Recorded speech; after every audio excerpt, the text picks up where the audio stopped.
Hi అండి. నమస్తే. ఈరోజు మన ఛానల్‌లో కొబ్బరి, వేరుశనగ పప్పు, పుట్నాలు ఈ 3 కలిపి పచ్చడి ఎలా చేయాలో చూద్దాం. ఈ పచ్చడి అన్ని టిఫిన్స్‌లోకి చాలా బావుంటుందండి. ఈరోజు నేను ఊతప్పంలోకి చేశాను. దీనికోసం స్టవ్ మీద మూకుడు పెట్టుకుని అందులో కొద్దిగా నూనె వేసుకోవాలి. నూనె వేడైన తరువాత మన కారానికి తగ్గట్టుగా పచ్చిమిర్చి వేసుకోవాలి. మనం పచ్చడి ఎంత చేయాలి అనుకుంటున్నామో దానికి తగ్గట్టుగా వేసుకోవాలి. నేను ఒక చిన్న కొబ్బరికాయ తీసుకున్నాను.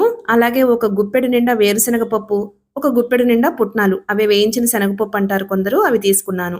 దానికోసం ఒక చేతి నిండుగా పచ్చిమిర్చి తీసుకున్నాను. పచ్చిమిర్చి వేగిన తర్వాత వాటిని పక్కకు తీసుకుని అదే మూకుట్లో వేరుశనగ పప్పు వేసి వేయించుకోవాలి. గింజ లోపలికంట వేగేలాగా సన్న సెగన వేయించుకోవాలి. ఇందులోనే కొద్దిగా చింతపండు, కొద్దిగా పుట్నాలు కూడా వేసి కలుపుకోవాలి. పుట్నాలేమీ వేగనవసరం లేదండి. అలాగే ఇందులో కొంచెం కొబ్బరి కూడా వేసుకుని కలుపుకోవాలి.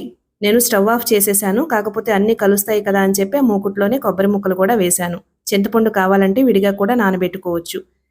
ఇప్పుడు వేయించిన ఈ పదార్థాలన్నీ మిక్సీ గిన్నెలో వేసుకుని కొద్దిగా జీలకర్ర, ఒక 5, 6 వెల్లుల్లి రెబ్బలు, రుచికి సరిపడా ఉప్పు వేసి కొద్దిగా నీళ్లు పోసుకుని కన్సిస్టెన్సీ మనకు ఎలా కావాలో అన్ని నీళ్లు పోసుకుని పచ్చడి చేసుకోవాలి.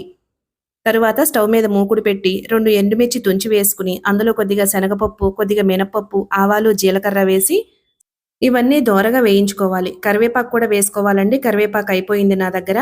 ఇప్పుడు ఈ పప్పులన్నీ కలిపి పచ్చడిలో కలుపుకోవాలి. అంతేనండి. ఎంతో రుచిగా ఉండే పచ్చడి రెడీ అయిపోయింది. మన ఛానల్‌ని సబ్స్క్రైబ్ చేసుకుని మీ సపోర్ట్ అందించండి. Thank you.